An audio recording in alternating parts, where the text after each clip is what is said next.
Okay. So, now today we will go on to the differential form of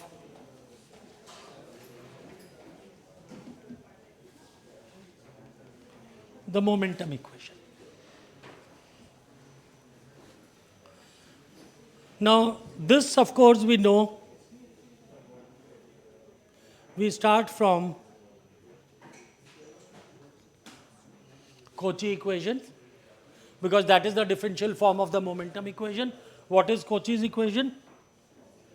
Rho A is equal to rho G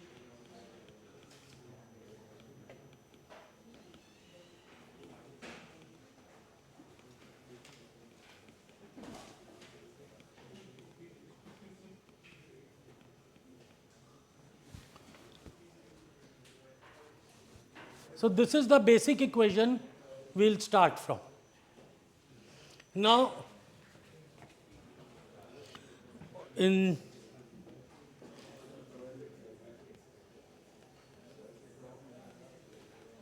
the acceleration vector is the particle acceleration, and in our notation, Cartesian tensor notation, we will write it as A sub I, and this will be equal to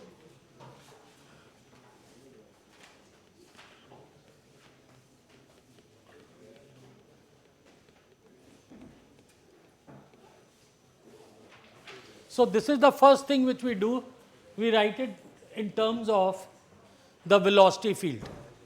Acceleration can be written as partial ui by partial t plus uj partial ui by partial xj. Okay. Now, sigma ij we have seen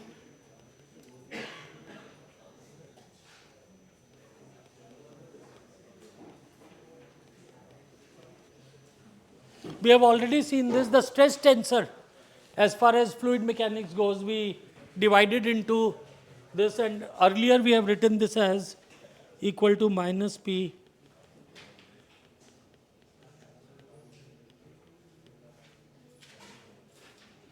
some books use tau ij, some books use the symbol dij.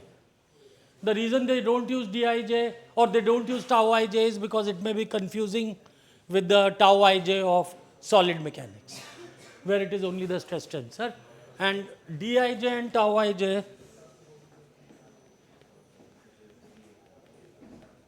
this is the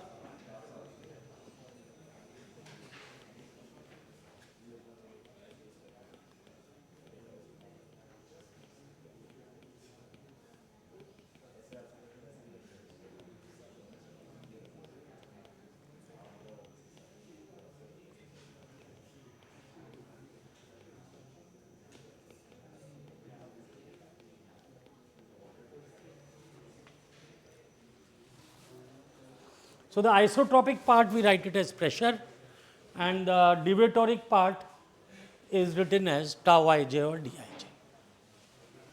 So, now when we write our equations,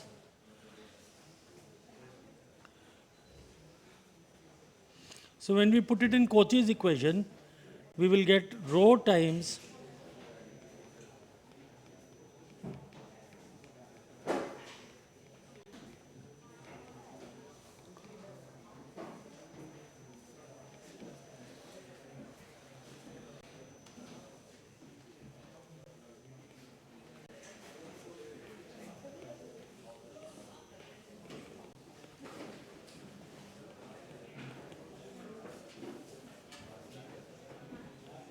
write this, and this is delta ij, so it becomes minus partial p by partial xi, and the second term just becomes like this. So, now for this to become a complete equation or a closed equation, we need to express, ये थोड़ा धीरे बात कर लोगे, वो उधर एक बहुत ही कॉन्सेंट्रेटेड ग्रुप बन गया है, please. We'll be forced to do that. Every alternate student will be asked to come and sit in the front if you don't. So now what we need to do is we need to express dij or tau ij as a function of the velocity field ui.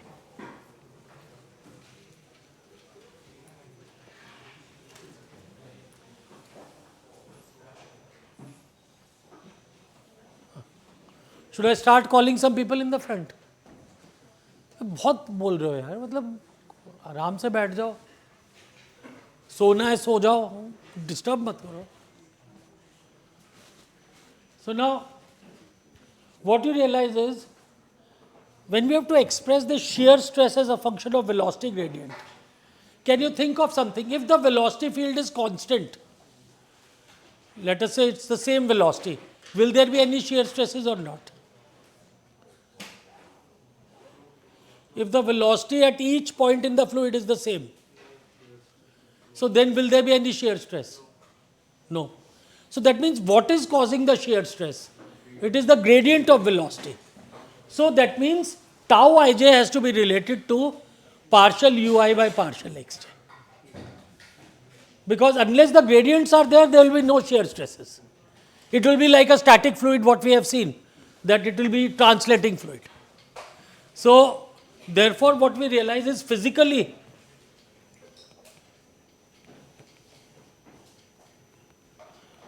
tau ij implies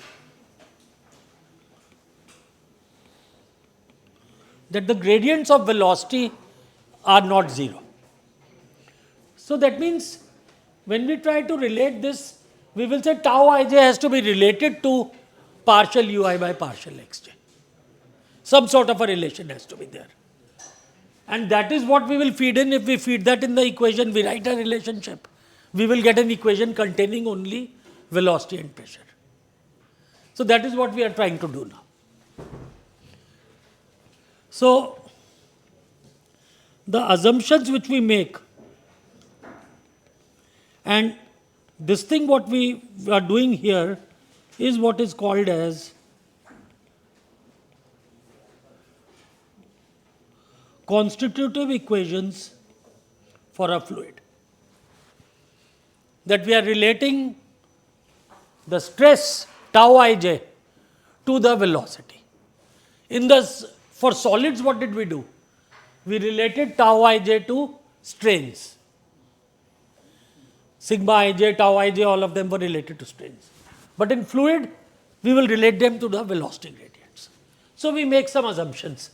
The first assumption which we make is assumption of what is called as a Newtonian fluid. And a Newtonian fluid means that tau ij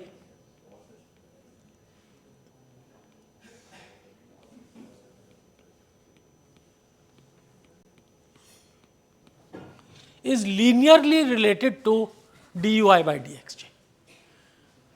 Now, such an assumption may or may not be valid, but then once we make these assumptions, we solve the equations, we see whether it behaves like a real fluid or not, and if they work, then we say that it is fine. So now, the reason we make this assumption of Newtonian fluid is that for two of the most common fluids, that is air and water, under normal conditions and even under some harsh conditions, behave like Newtonian fluids. So therefore, we find that Newtonian assumption is a reasonably good assumption. It is, for example, fluid like blood, where this may not be very valid. Now, what do we mean by linear relation between tau ij and partial ui by partial xj? What does linearity mean? That a proportionality or to the power 1. Okay. So now let us try to think about it. If I look at tau 1 1, that means I am looking at 1 1 component, and I say it is linearly related to partial ui by partial xj. Now partial ui by partial xj has how many components? 9 components. So that means the most general relation will be like tau 11 will be equal to a1 partial u1 by partial x1 plus a2 partial u2 by partial x2 plus or partial u1 by partial x2 plus a3 partial u1 by partial x3 and so on up to a9 partial u3 by partial x3. So totally there will be 9 terms, and in each of these terms one of the velocity gradient will come as power 1, each of them, and these a's should not be a function of the velocity gradient, obviously, otherwise the power will not be 1. So this is for tau 11. Now the same thing will happen for tau 12, and now the coefficients will have to be different. So it will be b1, tau 13 and so on. So if I write these, there will be 9 such terms, and here there will be 9 terms here. Okay? So, and this relation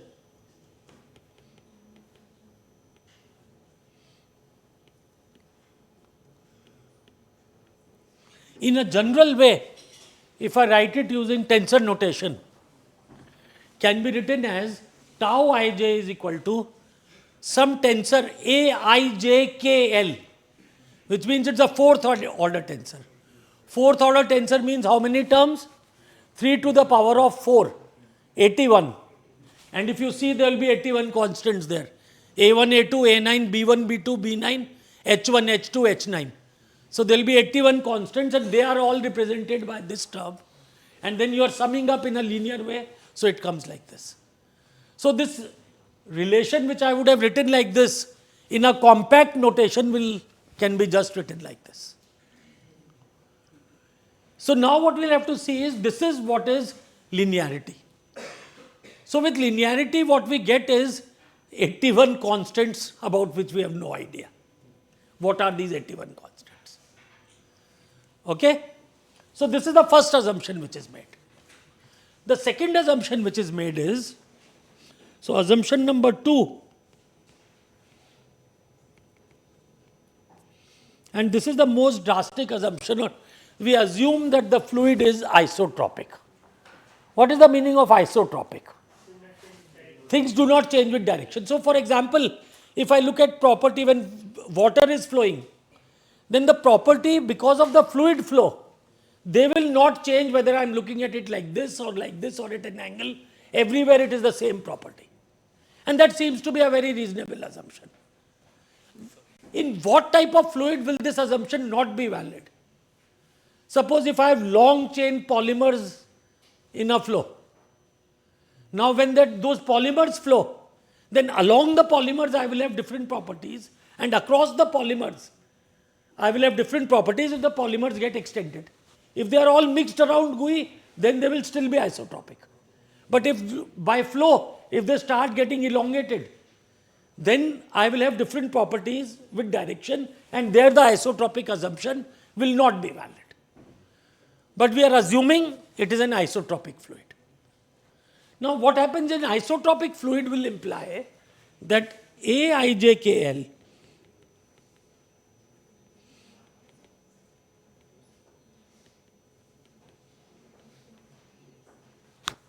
this is an isotropic tensor. The tensor which is relating tau ij to duk by dxl, which is the property, this tensor has to be isotropic. It does not have to change with direction. And the drastic reduction which we get is, if this is an isotropic tensor, then Aijkl can be written as lambda times delta ij delta kl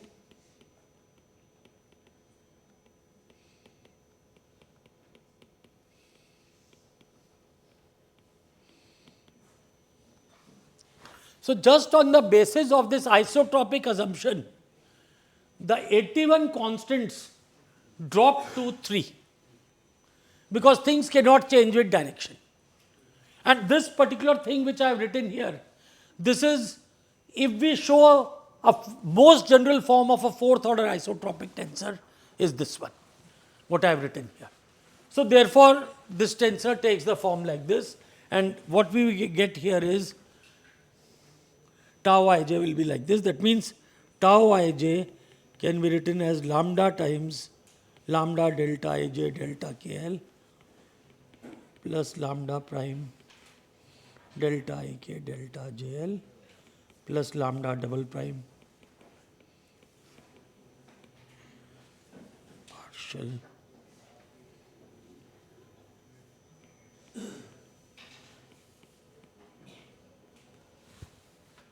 So, I just put in that form. Now, do we know some other properties of tau ij? There are two more properties of tau ij about which we are aware. We have seen them in this course. What are those two properties?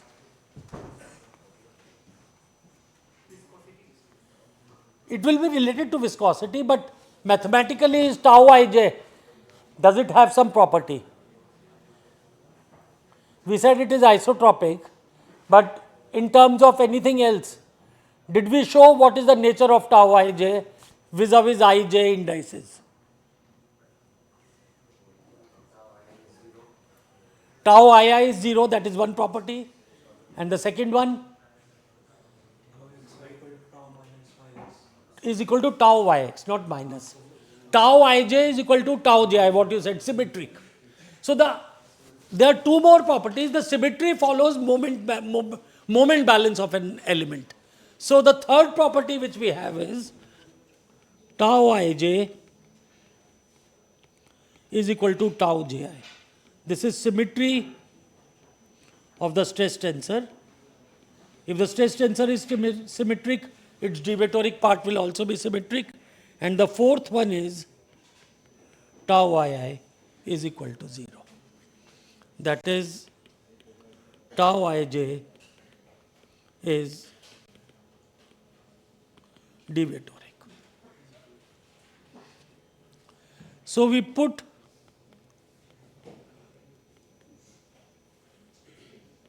all these conditions, and what we get is tau ij is equal to 2 mu Sij minus 2/3 mu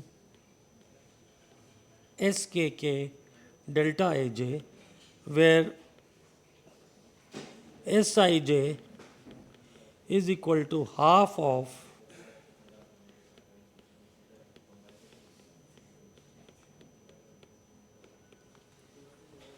we take the velocity gradient tensor and divide it into a symmetric part and an antisymmetric part. So, it turns out that the only thing which helps to create the stresses is the symmetric part. The antisymmetric part helps to create rotation of the element which does not need any distortion. So, therefore, once we put in all these things, we get this form, and I think for at least as far as our course goes, let us take it. But if you want, you can come to me, I can put this in the original equation, you can try it at home and see whether we get this form or not. That means you take dy by dxj, write it into two parts, Sij plus Rij, where Sij is the symmetric part, Rij is the antisymmetric part, or Aij you can call it. Then all the Aij terms will go away because tau ij is symmetric. So, it has to be related to only symmetric parts, and we finally get this form. Now, here if you look at it, what is, first let us look at what is Skk. It is equal to half of partial uk by partial xk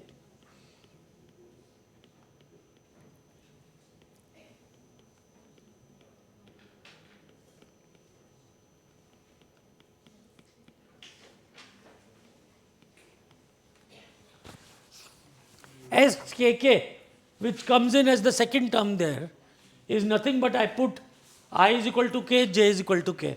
So, I get half of partial uk by partial xk plus partial uk by partial xk. So, it is partial uk by partial xk, which is nothing but divergence of velocity. And where did divergence of velocity show up? It showed up in our continuity equation. For incompressible flow, del dot V is 0. Okay? So therefore, for incompressible flow, tau ij just becomes 2 mu times Sij, where Sij is half of, is the symmetric part of the velocity gradient tensor. Okay? So this is what we get, and now here then what we get was this term mu, which is the only one single coefficient remaining. This is what is called the, as we have seen, the coefficient of viscosity for air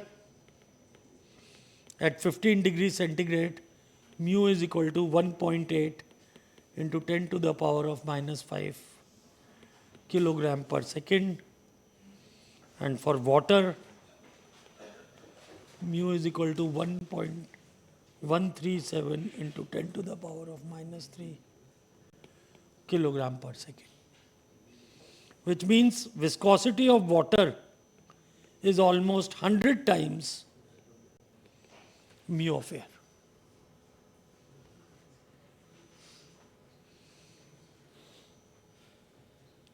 So now, for incompressible flow, which is what we are looking at, partial by partial xj of tau ij or partial by partial xj of dij, both of them are the same thing. This is equal to partial by partial xj of 2 mu times Sij. So this becomes equal to partial by partial xj of 2 mu times half of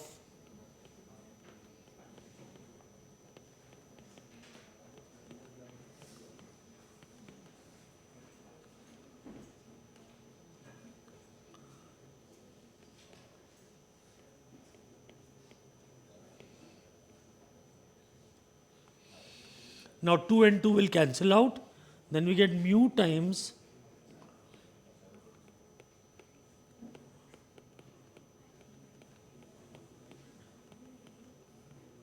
can I simplify this further? This is, let's take the mu outside. If it's a constant property flow, mu will be outside. Then I have partial by partial xj dui by dxj plus duj by dxi. So can I simplify this further for incompressible flow? So this becomes equal to, let me write this. This becomes equal to mu times, the first term becomes d2 ui by dxj dxj plus d2 uj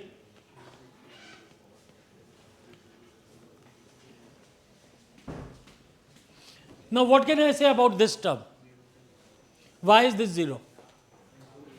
Because it is d by dxi of duj by dxj, and duj by dxj is 0 because of incompressibility.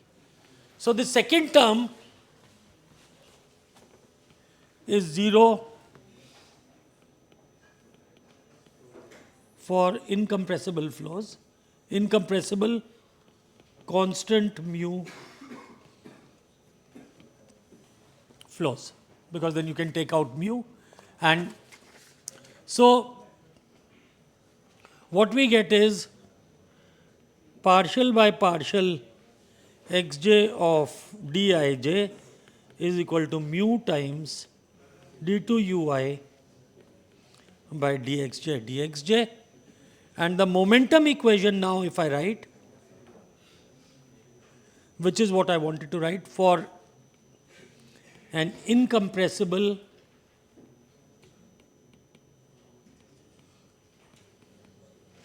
constant mu fluid. Of course, we are also assuming the fluid is Newtonian, the fluid is isotropic. So for this, the equation becomes rho times partial ui by partial t plus uj partial ui by partial xj is equal to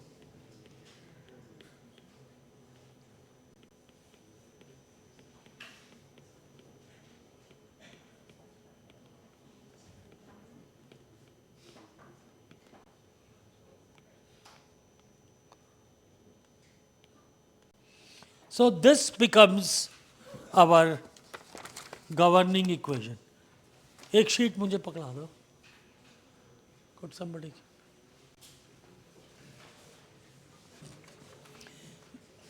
So this is the momentum equation. And we also have the continuity equation. Continuity equation is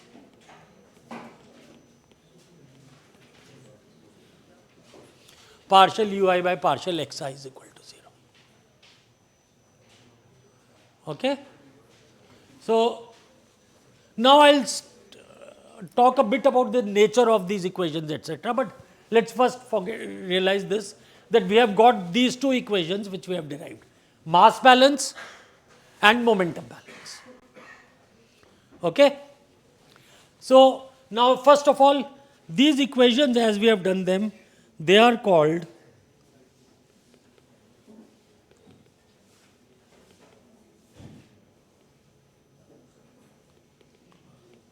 the Navier-Stokes equations.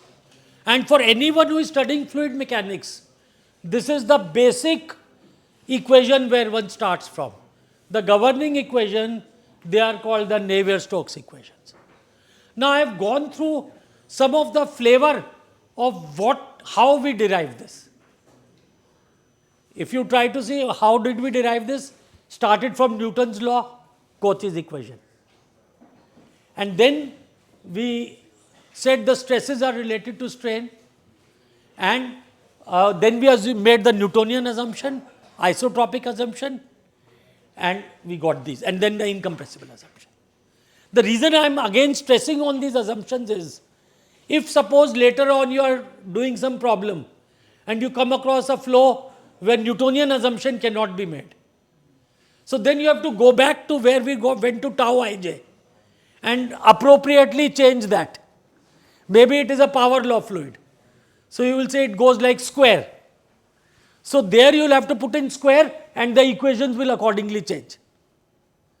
Similarly, if the isotropic assumption cannot be made, so then instead of those, we will continue to have all the 81 terms. It will become a more complex equation, but you can still write it. So that is why I went through all the rigors of what assumptions have been made at what stages. And these assumptions you can look into it and get to and derive the equations for your form. But this is the simplest form which we have derived, and this looks like a simple set of equations, but I am going to show that it is not a very simple set of equations. So, and as I said, these equations are called Navier-Stokes equations. Basically, Navier and Stokes independently put in the form, ये कोई बार बार बोले जा रहा है यार, बहुत तकलीफ हो रही है मुझे तुम्हारे बोलने से. So Navier and Stokes independently wrote this form of tau ij, how that is related to Sij, and that is how the Navier-Stokes equations came. But actually there were two more people, Saint-Venant and Poisson. They also did the same thing, but somehow the equations are referred to as the Navier-Stokes equations.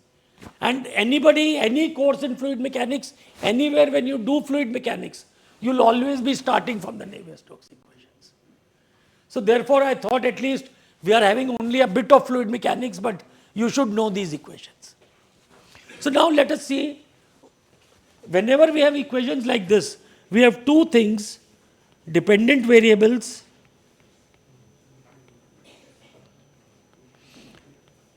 and independent variables. Which are the independent variables first? In this problem, which are our independent variables? Independent variables are the one for which you don't solve. Properties have to be found as a function of those independent variables. So our independent variables are x, y, z and time. Okay? So the independent variables which we have here are x, y, z and time. Now if there was only one independent variable, then the differential equation would have been ordinary differential equation. If there are more than one, the equations we get are partial differential equations. Okay? So this is a crash course in maths also in the next 15 minutes. But now which are our dependent variables here? Our dependent variables are ui and also p. The pressure here, which was a isotropic part of the stress, is something which we will be solving. So we have ui and p. These are the dependent and independent variables. Now let us try to see, is the equation set consistent? What do we mean by a consistent set of equations? When number of equations and number of dependent variables is the same.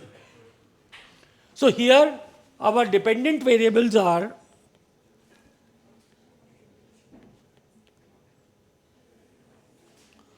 four: u1, u2, u3 and p. For an incompressible set, if the flow is compressible, then density will also become one more variable. And then temperature might also come in, because pressure is related to temperature, density is related to temperature. Temperature will come in, and then energy equation also will have to come in. But we are talking of only incompressible or constant density flows. Density is constant. So therefore we have u1, u2, u3 and p, four variables. And the number of equations, if we look at it, the scalar number of equations, we have four. 3 for momentum and 1 for mass balance. So we have a consistent set of equations. 4 variables, 4 equations. That's a good thing. At least we can solve them. Now,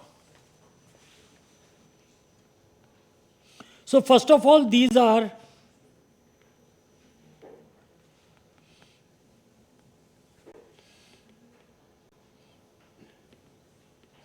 these equations which you have to solve, they are partial differential equations. It's obvious because there are 4 variables. So we have functions of x, y, z, all the derivatives are partial derivatives. So these are partial differential equations.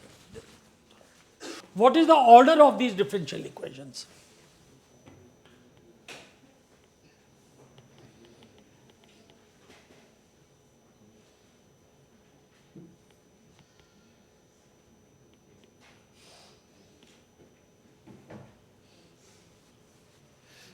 Which term decides the order? Highest derivative. So highest derivative is in the last term. So it's the second order differential equation. So this is second order PDEs. Not only are they PDEs, they are. So the order of these differential equation is 2. That means these are second order PDEs. Okay. Then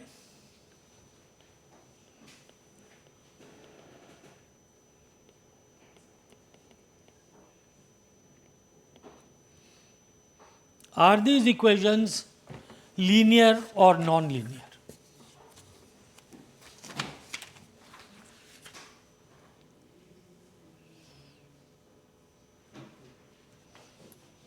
What is it which makes an equation linear or non-linear? If the dependent variable occurs only in power 1 and no product of the dependent variable is there, then the equation is linear. Now, here, is there any non-linear term in this equation?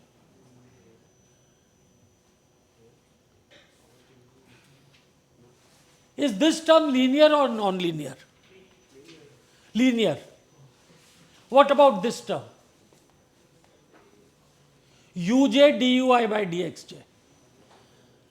This is a non-linear term because there is a product of u with another u. So there are product terms which are there. If I take it inside, it becomes d by dxj of ui uj. Ui uj is obviously non-linear. So these equations, because of this term,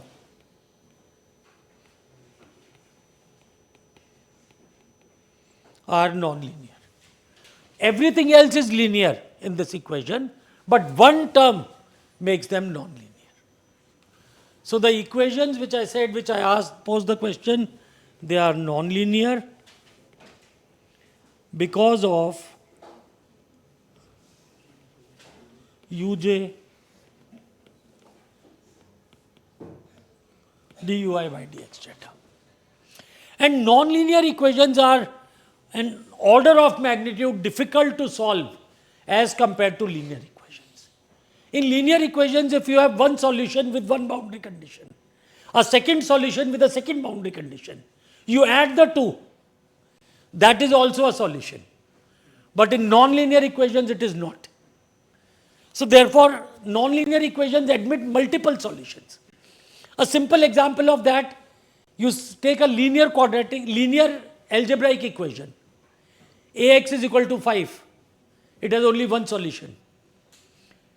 You take, or ax plus by is equal to c1 and cx plus dy is equal to d2. Again, it has only one solution. But I take a simple quadratic equation, ax square plus bx plus c is equal to 0. It has two solutions. So nonlinear equations are always much more complicated, and that is what basically, in fact, you look at turbulence is caused by the nonlinear term. Nonlinear term becomes the biggest problem in solving these equations, even when we solve them numerically. Now, there are more complications in this set, that the equations are coupled or coupled.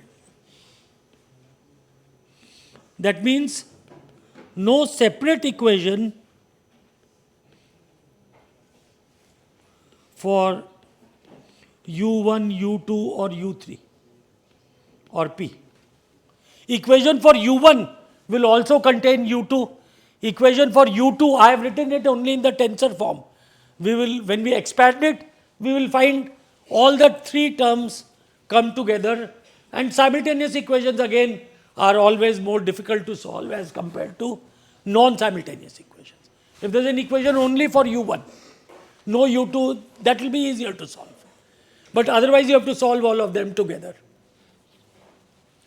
Then another problem with this set of equations is we do not have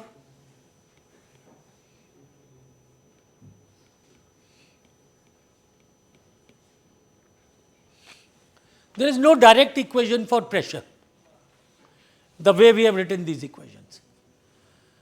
Pressure comes in the three momentum equations, and then we have a mass balance equation. So somewhere what you have to think of it is that if the correct pressure distribution is fed, then only the mass distribution or continuity equation will be satisfied. Otherwise it will be not. So numerically when you solve, it becomes difficult. Of course, we can get a direct equation of pressure. If I take, in certain forms, I can get an equation for pressure which will relate pressure to the velocity directly. And I can solve that, but if we need it, we will call for that equation. It can be done, but in general, there is no direct equation for pressure. So now let's look again at the Navier-Stokes equations. And let me write them now in the vector form, rho times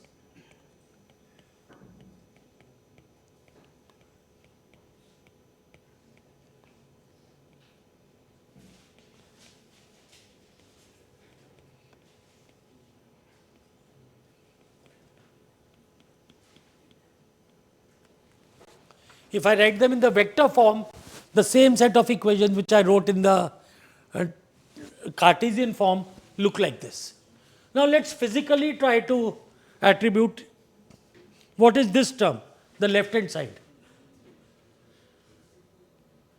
The left hand side is nothing but acceleration. And we also realize the left hand side is the only thing containing the nonlinear part of the equations. It is rho times acceleration.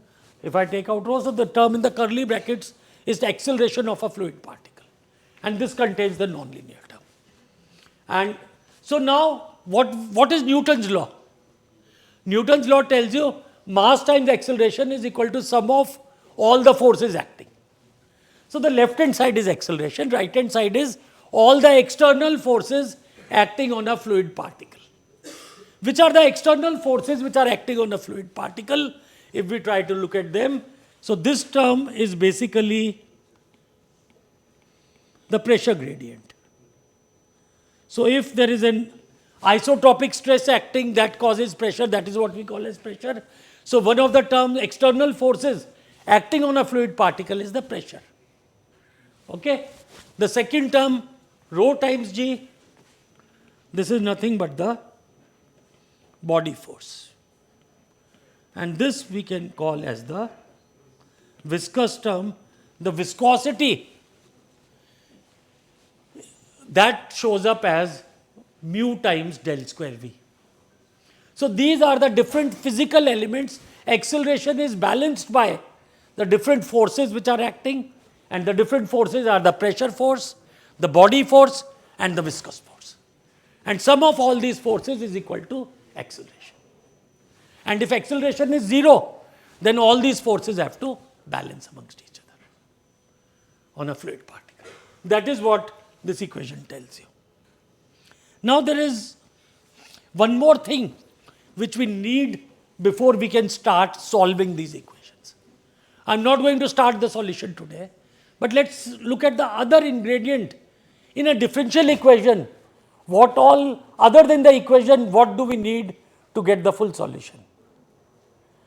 The initial condition or the boundary condition.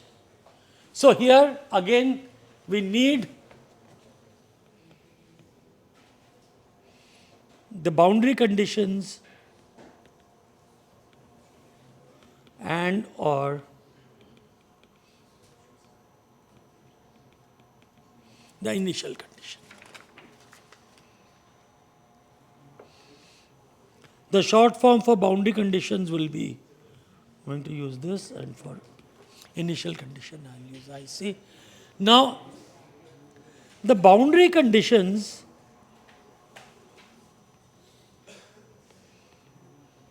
and initial conditions,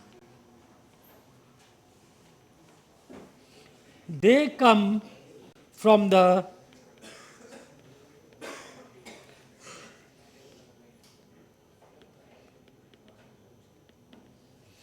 problem specification. The way a problem is specified will give us the boundary conditions and the initial conditions. So we don't need to solve any equation to get the boundary conditions. The problem is given to us, we look at the problem, and the first thing we will be able to get, or we should be able to get, or if it's a new problem, you are you have to look at this problem in real life, then you have to get the boundary conditions right. And even when you use a computer to solve the problem, the boundary conditions have to be specified by you. So therefore, as an engineer, specifications of the correct boundary conditions is something which you should be able to do. So now, what are these conditions on the boundary? These boundary conditions tell us, they tell us about the dependent variables and their derivatives at the boundary. And these boundary conditions are statements of how a fluid is expected to behave, and these are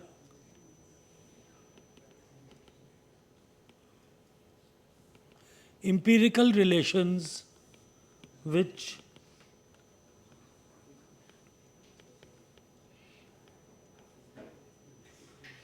cannot be proved. Maybe sometimes we'll see a force boundary condition.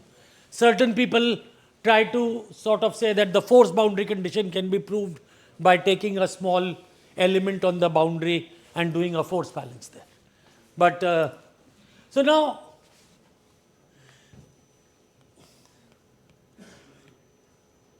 a boundary is a thin region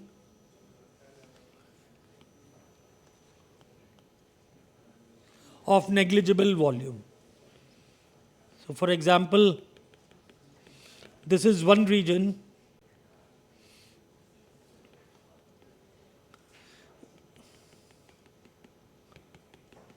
so on two sides of the boundary there are either two different fluids, or maybe on one side there is a fluid, on the other side there is solid.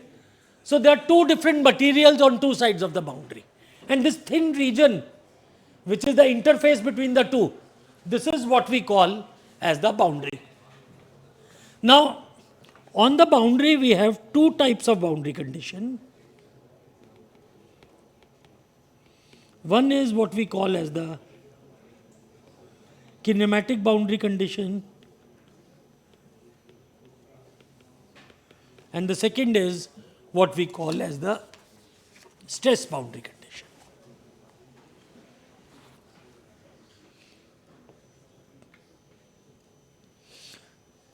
So we have material 1 here, we have material 2. So, and let's say this is material 2. So here now, if on the boundary I draw at a point, I look at the tangential direction to the boundary and the normal direction. So the kinematic boundary conditions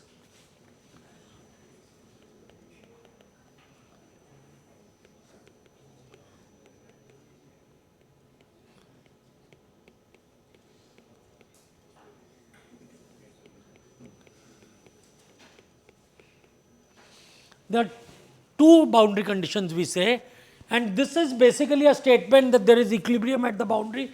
So the normal component of the velocity on side 1 of the velocity is equal to the normal component of velocity on side 2.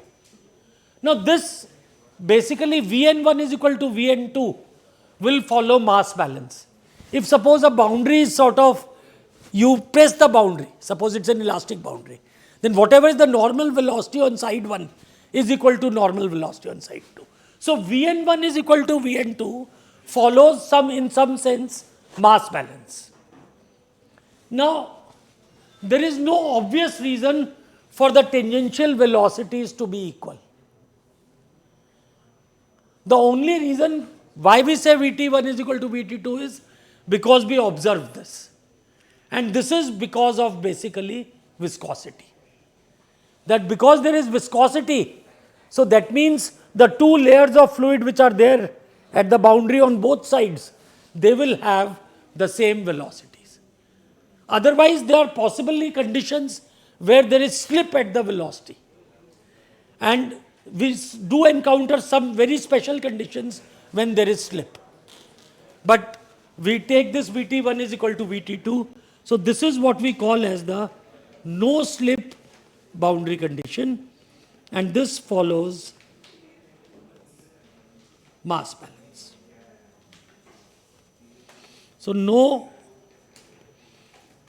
obvious reason why Vt1 is equal to Vt2, but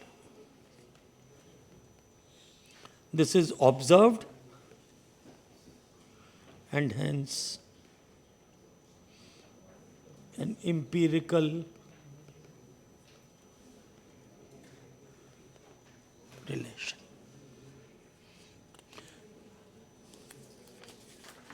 So, and in particular you will see if there is flow next to a solid wall, what is the velocity of the wall? Either you know it or it will be 0 in most cases. So then what this leads to is the fluid layer which is just touching the wall will have 0 velocity. So it's a very usable boundary condition. Suppose if you have a air and water interface, and there you say velocity of air is equal to velocity of water, then it is not such a usable boundary condition, because often you will not know what is the velocity of air. So you will say in water has the same velocity as air. But then unless you know that velocity, it is not a usable boundary condition. But if we have a solid and a fluid interface, then the velocity of the solid will be known. Either it is given, it is moving. If it is rotating, then it is rotating with, let's say, r omega or something. So then the same velocity the fluid will have, which is touching this. So this is one of the conditions we will use. This is called the kinematic boundary condition. Then the second boundary condition which we have, which is called the stress boundary condition. So this implies that normal stress on the boundary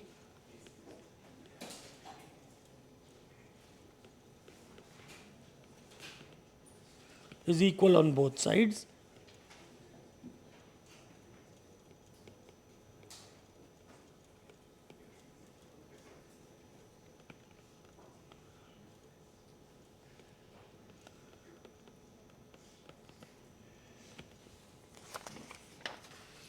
This means that normal stress on both sides of the boundary is the same, and the tangential stress on both sides of the boundary is the same. Now, this particular boundary condition may be if I take a small element on the boundary and I look at the total traction forces and I say they must be equal to 0. Because the boundary is an element whose volume is very small, the rho times acceleration term will go away when you multiply it by volume, and other terms have an area. So the volume terms will go away in the limit we talk of the boundary being very thin. So in that sense, maybe this boundary condition you can say can be proved by doing a force balance on the boundary. But normal stress is equal on both sides. This will amount to, in the absence of surface tension, it will mean that pressure on both sides of the boundary is equal. Okay? So this normal stress being equal, this leads to pressure is equal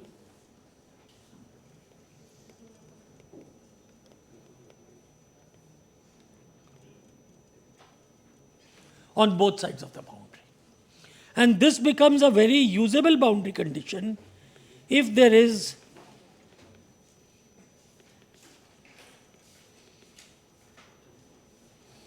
a liquid gas boundary, because it will tell us the pressure in the gas side will be the same everywhere, P atmospheric. So that will be the same pressure on the top layer of the liquid. So I am assuming the liquid is at the bottom, the gas is at the top, and then क्या वो attendance दे दो देनी है तो I'll stop in a few seconds. So I'll continue with the second boundary condition, the tangential boundary condition. But one thing which you will realize, okay, just before stopping, let's see. I have given you a handout today. कहाँ गया ये रहा? Now this handout will be allowed, you can bring it for the exams also. You don't need it for the quiz, but for the exams you can bring this. And in this, on the right side, if you see, the Navier-Stokes equations are given in component form. Vx, Vy, Vz and Vr, V theta, Vz. In R theta, we will be using this in the next classes. So please bring this handout when you come for the next classes. Now also, in this handout, it starts with gradient of a scalar. So gradient of a scalar, how that is, it is given in both cylindrical form as well as XYZ form. XYZ is easy. Then अभी कर देंगे attendance सबको अभी करता है अभी मैं quiz भी बांटूंगा तो number 3 Texas of curl del cross A. So del cross A in cylindrical and XYZ. Then Laplacian operator again in cylindrical and this. And then the most important thing here is this rectangle where I have written by hand. This tells the constitutive laws for a Newtonian fluid. So I have written what is sigma xx, sigma yy, sigma zz in terms of pressure and the velocity gradient. Okay, and similarly all the other shear stress. ये क्या हुआ इतना शोर क्यों much रहा है? क्या attendance नहीं पहुंची क्या? तो तुम्हें बीच में बोल लेना चाहिए था. अब क्या होगा, सबकी मार्क कर देंगे. क्या आइडिया मत दो.